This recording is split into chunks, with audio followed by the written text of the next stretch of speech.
Now, as gunshots echo across the wind-swept, snow-covered reaches of the wild Northwest, Quaker puffed wheat and Quaker puffed rice, the breakfast cereal shot from guns, present the challenge of the Yukon. It's Yukon King, swiftest and strongest lead dog of the Northwest, blazing the trail for Sergeant Preston of the Northwest Mounted Police in his relentless pursuit of lawbreakers. On King! On, you huskies! Gold discovered in the Yukon. A stampede to the Klondike in the wild race for riches. Back to the days of the gold rush. With Quaker puffed wheat and Quaker puffed rice, bringing you the adventures of Sergeant Preston and his wonder dog, Yukon King, as they meet the challenge of the Yukon.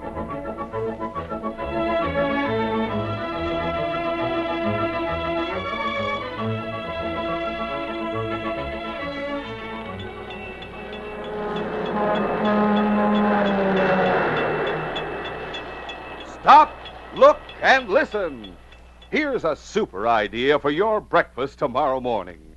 First, pour out a heaping bowlful of delicious, crisp, nourishing Quaker puffed wheat or Quaker puffed rice. Then cover it with good, thick, rich yellow cream.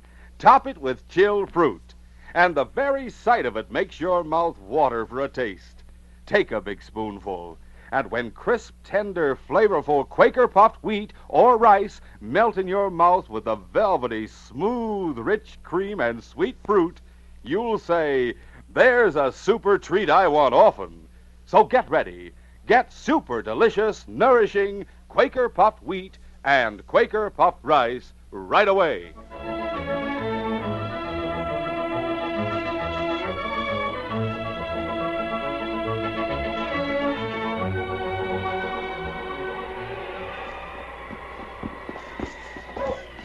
The wind and snow had increased in intensity since Sergeant Preston of the Northwest Mounted Police had left Dawson City for the town of 40 Mile.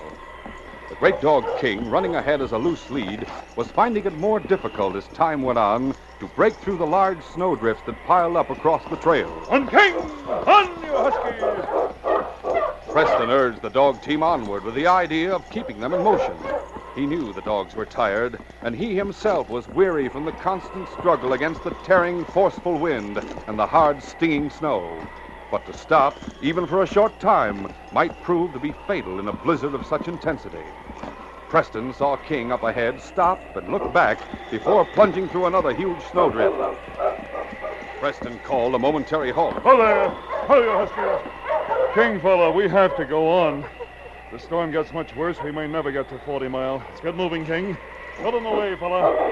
All right. On, King! On, you huskies!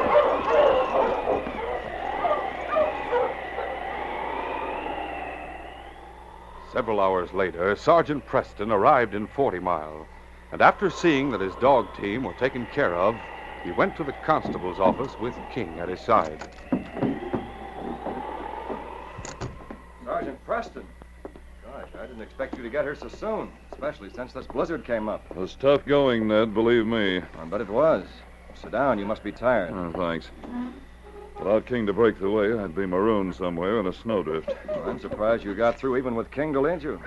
That storm's pretty bad, Sergeant. Yes. Well, Ned, let's get to the point. You sent an Indian runner to headquarters in Dawson asking me to come up here to help on a murder case. That's right, Sergeant. I figured it must be mighty important to have you send for help. There are two important reasons, at least, Sergeant. First, because of a leg injury, I can't trail the murderer. Oh? And second, the man whom we believe to be guilty is Tom Jenkins. Tom Jenkins? You sure? Reasonably sure. Well, that's hard to believe. Tom's always been a quiet, hard-working fellow. Yes, I know. Who was the victim? Jake, the storekeeper. What? Why, I got Jake to give Jenkins credit a couple of months ago. I remember. Jake told Jenkins at that time that he'd expect payment in 2 months. When Tom Jenkins was doing all right at his claim, I felt sure he'd be able to pay in that time. That's true. But it seems Tom came to town and told Jake his cabin had been ransacked and that what gold he had was stolen from him. Tom reported the robbery to me that day, and I went to investigate. But there were no clues to be found. I see. Go on. Well, the next day, which was a week ago, Tom went into the store, and Jake accused him of lying about being robbed as an excuse not to pay. Jake always thought people were trying to cheat him. Yes, he was a hard man to deal with. It doesn't seem possible that he'd kill Jake for accusing him of lying. Tom didn't seem to be the quick-tempered type of man to me. He wasn't, Sergeant. A few men were lounging in the store at the time. I questioned them to find out just what took place. Seems that Tom Jenkins went to the store after he'd taken me out to investigate the robbery at his cabin. Hi, Jenkins. Hello, Tom. Hi, Dave. Jake, the constable went out to my cabin with me, and I'm sorry to say he couldn't find any clues that might help get back that stolen gold. Now, see here, Tom Jenkins. The more I think about it, the more I'm convinced that you just made up that story about being robbed so as to put off paying me what you owe. That kind of talk doesn't set well with me, Jake. I told the truth about that gold being stolen, and because of it, I can't pay right now. But you'll get paid later when I get more. Hell, I've been taken in before by young fellas like you, Jenkins, who kept putting me off with trumped-up excuses until finally they just lit out from 40 Mile and left me holding the bag. Well, you needn't worry about me doing that. When I say you'll get paid, you can count on it, even if it does take time. I don't have to take your word for it, Jenkins. And what's more, I won't have to wait either. Just what do you mean by that? I'll tell you what I mean. I'm going to that lawyer fella here in town and get him to find legal means to take that claim of yours to cover that debt. Jake, that claim is all I have, and you know it's a good paying claim. I'm not going to stand by and let you or anyone else take it away from How me. is that so? Yes, that's so. You either get the money and pay me by tonight, or I'll start proceedings to take over your claim, Jenkins. And what's more, there won't be anything that you can do about it. Jake, I can't get the money by tonight. And I'm warning you to give up that idea of taking my claim, or you'll be mighty sorry, understand? That's all I gotta say. Now, I better get out of here before I lose my temper. Then, after making that threat, Tom Jenkins walked out of the store. Well, what about the killing? And outside of the threat he made, what points to Tom as the killer? Old Jake was killed that night in his quarters in back of the store, and the store safe was robbed. But what about Tom? Well, I went over to Bear Creek Trail that afternoon. It snowed pretty heavily that night, continuing until noon the next day. I waited at Bear Creek until the snow stopped. Then I came back here, getting here about supper time. It was then I learned of the murder. And there were mutterings in town about Tom. Because of the threat he'd made? Yes. I went to Jake's place and looked things over. The killer had gotten Jake to let him in somehow. Then I figure he left by the back door, which was unbolted when I looked it over. I opened it and looked out the back, but the heavy snowfall had smoothed everything over. There were no tracks or marks there. I still don't see where Tom fits into this, Ned. I'm coming to that. I went to the cafe to question everyone. I knew most of the townsmen would be there. We're sure glad you're back in town, Constable. We're all anxious to see you get the low-down sneak who shot and robbed poor old Jake last night. I've just come from Jake's place. I have some questions to ask. Go ahead, Constable. Sure. What do you want to know? What's the latest anyone saw Jake alive last night? Dave Baxter can tell you most of what you want to know. Him and Rusty Jackson were in the store at closing time with some of us. And the two of them were the ones that discovered the killing. That's right. All right, Dave. What about it? Well, several of us were in the store when Jake said he wanted to lock up. So we all left and came here to the cafe. Did any one person stay there with Jake after you left? No, we all went out. Jake turned the lock behind us. And that was about 10 o'clock last night. That's right, Constable. A little before midnight, Rusty and I started for our cabin. As we passed Jake's door, we noticed a lamp was lighted in the back room. The light was shining through a big crack in the window shutter. Well, go on, then what? And we figured since he was still awake, he might open up and give us some chewing tobacco. So we banged on the front door. We did. Jake will always open up if he's awake like that. Yeah. I guess that's how the killer got in. And when Jake didn't answer, we went around to the back, and we knocked there. And I tried the back door. It was unbolted and open when I pressed the latch. Right away, Rusty and I saw Jake lying on the floor. We ran right back here because we knew the doctor was here and that you were out of town. Yeah. I got the doctor's report as soon as I got back. I hate to tell you this, Constable, but Tom Jenkins threatened Jake yesterday morning. Several of us here heard him do it. That we did. Jenkins must have done it. Yeah. He could have slipped away from here without anyone noticing. So could any one of you men, for that matter. I'll question Tom Jenkins, of course, but... Here comes Rusty. Yeah. He seems excited, too. Constable, I found something that might be just the clue you're looking for. What have you found, Rusty? This glove. It was at the foot of the back steps at Jake's place. When did you find this? Just a short time ago. The doctor said you were in town and might want to ask me some questions. I went to Jake's thinking you might still be there. Strange, I didn't find this glove a while ago. Now, you went in the front way, Constable. You just looked out the back door. You didn't search. If I was at the foot of the steps, it was probably out of sight from the doorway. Now, look, Constable, you won't have to go far to find who owns that glove either. Oh? How do you know? Go on, tell him, Rusty. Well, after I picked up the glove, I started up the street toward the cafe here. I caught up to Tom Jenkins walking this way, too. Why didn't Tom come in? I'm getting to that. I showed him the glove, and I said, Tom, seems to me I've seen you wear gloves like this. Tom stopped walking and said, No, you couldn't have. And then right away he says, Where did you get that glove? He seemed upset. Yeah, I bet he recognized it all right. Sure he did. He was bug-eyed staring at it. Yeah. Then I told him where I found it, and then I was taking it to the constable. When I said that, he turned around and ran back in the direction of his cabin on the edge of town. Tom's the one who killed Jake. Sure, he threatened Jake, then went through with it. That settles it, Constable. Tom Jenkins is the one who killed Jake. Now, you better get after him before he hits a trail away from 40 miles. What you've told me, Ned, does make Jenkins a logical suspect. But you'll need more to make a case. The point that clinches it, Sergeant, is that Tom Jenkins was gone when I went to his cabin. Huh? Oh, that does look bad. Did you pick up his trail at all? Yes, Tom headed up the Bear Creek Trail. I got my dog team and started after him. It started to snow again. Then, a few miles from town, I stepped into a small ice crevice, injuring my leg. I gave up and came back to 40 Mile. Then I sent for you. I see. That means there's only one thing to do now. Go after Tom and get him before he has a chance to cross the border, if he hasn't reached it already. I figure he wouldn't be foolish enough to try going on through the weather we've been having. Let's see. Tom's had about 3 days' start. Yes, but I feel sure he holed up someplace along the trail. And this blizzard will keep him there a while. Let's hope you're right. I'd better make preparations to be on my way. You mean you're going right now in this blizzard? Yes, if I wait until it stops, Jenkins will push on before I can catch him. I realize the risk I'll be taking, but I'm going to get Tom Jenkins and bring him back. We'll continue our adventure in just a few moments.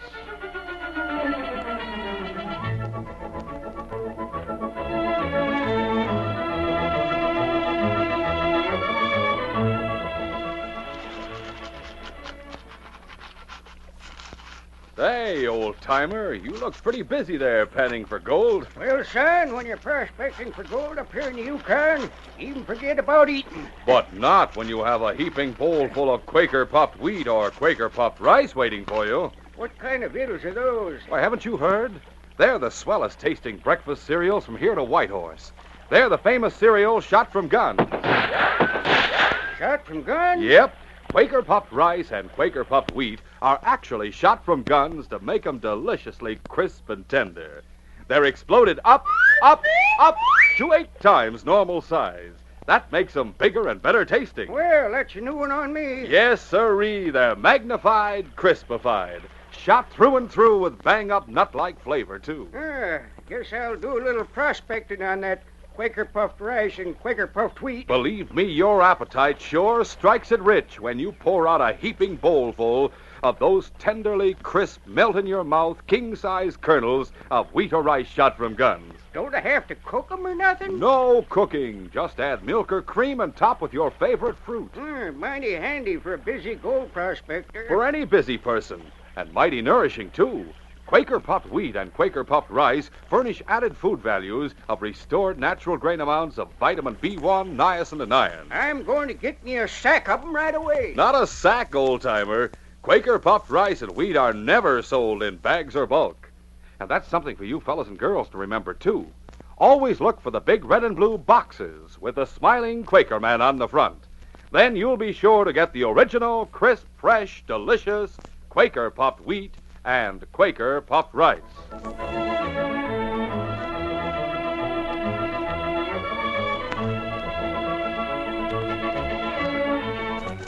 Now to continue. It was late afternoon when Sergeant Preston left 40 Mile and headed up the Bear Creek Trail. On, King! On, you huskies!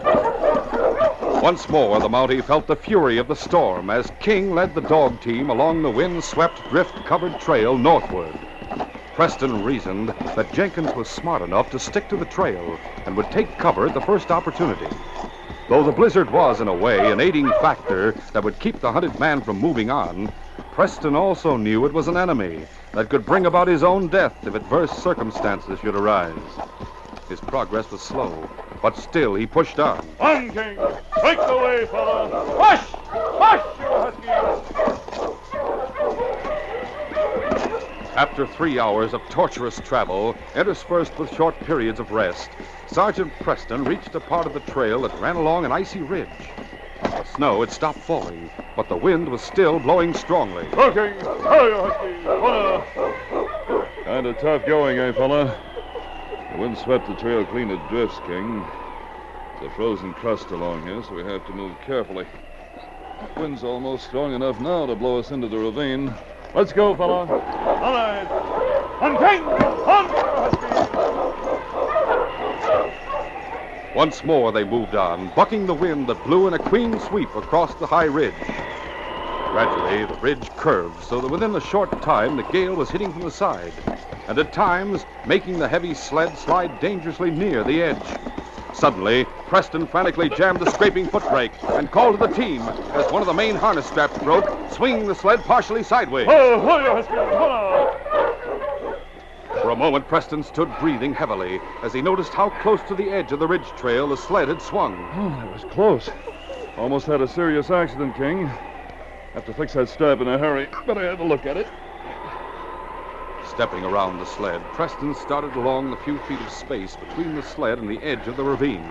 Suddenly, with a sharp cracking noise, the overhanging ledge of icy snow gave way. King! Frantically, the Mountie tried to throw himself toward the sled in safety. And then, with a cry, he hurtled downward into the deep, narrow ravine. Oh!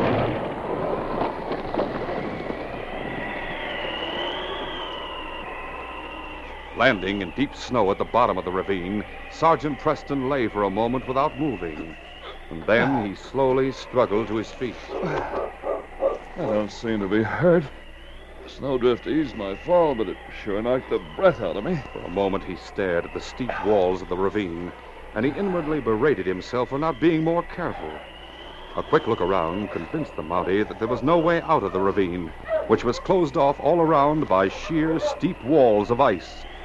Realizing that help had to get to him as soon as possible if he were to get out alive, he called to King on the ridge above. King! King! The constable, boy! Get the constable! Go on, fella! Get the constable! King, boy, hurry! Bring Ned here, King! For a short moment, the great dog stood whining and looking down at his master.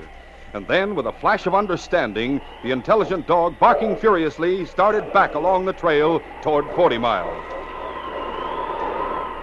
Meanwhile, in an old cabin a short distance up the trail where the ridge ended, Tom Jenkins stood staring through a window. The snow has stopped now. If that wind had died down a bit, I'd take a chance on hitting the trail again. With luck, I could cross the border in a few hours. I didn't dare risk it in that storm up to now. I'll start getting some grub together. As Tom turned from the window, a distant sound carried by the wind caused him to stop and listen intently. Dog barking. It might be the constable, but I was sure he wouldn't attempt to buck the storm. I have to find out. I just have to. I'll take my rifle and walk around the bend on the trail. Quickly putting on his parka, Tom took his rifle and left the cabin. He walked the 200 yards to the point where there was a bend in the trail. From there, he could see along the ridge trail. The eerie light of the Yukon, combined with the whiteness of the snow-covered terrain, made it bright enough to see for some distance. As Tom rounded the bend, he stopped and held his rifle in readiness as he saw an empty sled with a dog team resting on the snow. A dog sled? There's no one in sight. There's no place for anyone to hide. He stood a few moments watching, and then, with cautious steps, he moved slowly forward to investigate. As he approached, the sled dog stood up and started barking. Nobody's with the sled, that's certain. Quiet! Quiet, you huskies! Holy smoke, somebody's in the ravine. Tom moved to the edge of the ravine, then stopped and looked downward. A Mountie. Sergeant Preston. Jenkins! Tom Jenkins! Sergeant! Were you coming after me? Yes, Tom, I was. I stepped on an overhanging ledge. If you don't help me out of here, I'll freeze to death. I'm accused of murder. If I leave you there, I can get across the border and make it to the States. I know. You can't refuse to help a man in a spot like this, Tom. I'll help you on one condition, Sergeant. I can't bargain with you, Tom. If I'm able, it's my duty to take you back. Then I won't help you out. I won't go back to be hanged for a murder I didn't commit. If you didn't commit that murder, Tom, the best thing to do is stay and try to prove your innocence. If you don't help me, you will have a death on your hands for sure. No. I've decided. I'm going to get my dog sled and head for the border while I've still got the chance. I'm sorry, Sergeant. So long. After Tom Jenkins left, Sergeant Preston fought the desire to call him back, to promise Jenkins anything for his help. Preston clamped his teeth together to prevent giving voice to the words that welled up in his throat. Self-preservation was a strong human instinct, but his pledge to perform his duty had the upper hand within the Mountie. He knew it was a challenge of Yukon wind and cold and ice that would mean death, perhaps, before the great dog King could return with help. But Sergeant Preston decided to meet that challenge rather than to compromise his devotion to duty. It's no use. I can't take his help if it means a promise to let him go. I won't do it. 20 minutes passed. 20 minutes of freezing winds howling over a prospective victim. Preston knew too well the results of creeping, insidious sub-zero cold. He was determined to fight off this enemy as long as possible. But time was an added weapon to the elements of the Yukon winter. He moved about for better circulation and looked hopelessly at the icy walls that hemmed him in. Suddenly, his eyes caught movement at the top of the ridge. Then he gazed up into the eyes of Tom Jenkins. Tom! I thought you'd left. I couldn't do it, Sergeant. I couldn't go and leave you there. I had to come back. You're going to get me out? Yes. I brought a rope from the cabin. I can't promise you anything, Tom. I don't expect you to. Get ready to grab the rope when I throw it down. Right. I'll have you out of there in a few minutes. After the rescue, the two men and the dog team went to the cabin where Preston could get warmth and rest. Tom said little while they had hot coffee. Then Sergeant Preston spoke. Tom, I haven't changed my mind. I have to take you back. I knew you wouldn't change, Sergeant. You could have left me and made it to the border. Yeah, I know, but I couldn't leave a man to die. I know you couldn't. And I don't believe you could kill a man either. I'm taking you back, Tom, but I'll do everything possible to find out just who did kill old Jake. Well, let's get back to 40 Mile. Just outside of 40 Mile, on the trail, Preston and Tom met the constable. After a quick explanation, they all returned to the constable's office. A short time later, Sergeant Preston and Tom were talking to the constable, while King lay nearby. Tom saved my life, Constable, even though he could have made a getaway by leaving me there. I couldn't leave you, Sergeant. What's more, I didn't kill Jake. And the sergeant convinced me it was best to try to prove myself innocent. By saving the sergeant, you showed you aren't a killer. King's actions when he got here made me sure something had happened, but we couldn't have reached there in time. I feel sure of that. Now we have to think about Jake's murder, Ned. There's one thing, Sergeant, that set me thinking. Huh? What's that? The glove, Tom's glove. It was found by Jake's back porch. It was clean and dry when Rusty Jackson gave it to me. Sure about that? Yes. It's here in my desk drawer. Here it is. Well, that was one of a new pair of gloves I'd never worn. They were missing after I was robbed in my cabin. But I got panicky when Rusty showed it to me and said it was found at Jake's. It snowed all night the night Jake was murdered, didn't you say, Ned? That's right. Well, that glove would have been hidden under the snow where it wouldn't be easily found. And it would have been frozen stiff if Rusty brought it to you as soon as he found it, as he says. That's right. That's what I was thinking. Rusty Jackson lied when he said he found that glove the day after the murder. And he and Dave Baxter were the ones who supposedly discovered the body. Tom, you stay here with King. The constable and I have some unfinished business to attend to with the cabin Baxter and Jackson share. We'll catch them off guard. That's what I'm hoping. Come on. In their cabin, Dave and Rusty were talking. I hear Sergeant Preston come to town today and started out after Jenkins. I reckon Jenkins is over the border by this time and still going. That storm was enough to slow the Mountie down anyway. Yeah. By morning, the wind ought to be down and the storm blowing out. We'll pack up and head away from here. I wonder who that is. Better have my gun handy. Go open the door. All right. We want to talk to you in Jackson, Baxter. Yeah? Come on in. Hey, thought you went after Jenkins, Sergeant. I did, and he's here in town. But we're not satisfied that he's the man we want. You got enough on him to prove he is. That your parka hanging there, Jackson? Yeah. What about it? Mind if I look it over? Hey, I don't get this. Neither do I. I notice you're holding a gun. Oh, that? Rusty was just being careful. Sergeant, look here. You recognize this glove? The mate to the one said to be found at Jake's. Hey, get away from there. No, you don't. Oh, Hey, what the... Don't move, Baxter. Here's a poke of gold in Rusty's parka, too. The initials TJ on the bag. These two robbed Jenkins, and they robbed and killed Jake. Now we can be sure of that. You'll both hang. No, you can't pin that on me. Rusty's the one That's who... your plan doing it and blaming Jenkins. I didn't want to That's harm you, enough, man. Jackson. You can talk later. Well, Ned, we know enough now to take them in for Jake's murder. That planted glove gave them away to begin with. We'll take them in, Sergeant. They'll talk enough. Even if they don't, I can complete the case against them. That's right. And now Tom Jenkins is cleared. As far as I'm concerned, Ned, this case is closed.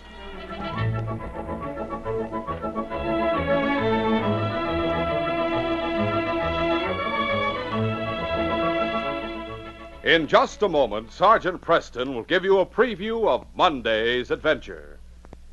Remember, here's the breakfast that wins the praise of so many top-action Hollywood movie stars. It's delicious, tenderly crisp, nourishing Quaker puffed wheat or Quaker puffed rice. Your family, too, will go for the tempting taste and nut-like flavor of wheat or rice shot from guns. You'll want to try them starting tomorrow. Remember, to get the original, crisp, fresh, shot-from-gun cereal, always look for the famous big red and blue package with the smiling Quaker man on the front. They're never sold in bags or bulk. Get Quaker puffed wheat and Quaker puffed rice. Listen Monday when Sergeant Preston and Yukon King meet the challenge of the Yukon in the case Copper Gulch Patrol. When Constable Joe Carson was murdered, King and I had to take his personal belongings to his parents. On this patrol, an unusual turn of events brought me face to face with the three men who had killed Joe Carson. I was trapped and outnumbered by desperate outlaws who would stop at nothing to escape the hangman. Be sure to hear this exciting adventure Monday. These radio dramas, a feature of the Challenge of the Yukon Incorporated, are created and produced by George W. Trendle, directed by Fred Flowerday, and supervised by Charles D. Livingston. The part of Sergeant Preston is played by Paul Sutton. They are brought to you every Monday, Wednesday, and Friday at this same time by Quaker Puffed Wheat and Quaker Puffed Rice, the breakfast cereal shot from guns.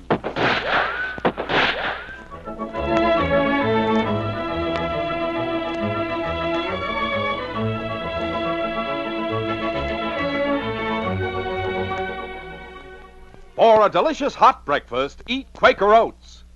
The giant of the cereals is Quaker Oats. Delicious, nutritious, makes you feel ambitious. The giant of the cereals is Quaker Oats. Say, boys and girls, do you want to be a star someday in sports and activities? Then start on good Quaker Oats breakfast tomorrow. 'Cause nourishing oatmeal gives you more growth and endurance than any other whole grain cereal. Remember, Quaker and Mother's Oats are the same.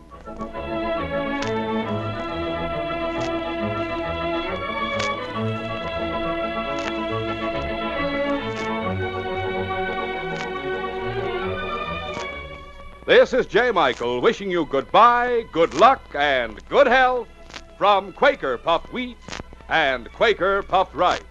So long. This is ABC, the American Broadcasting Company.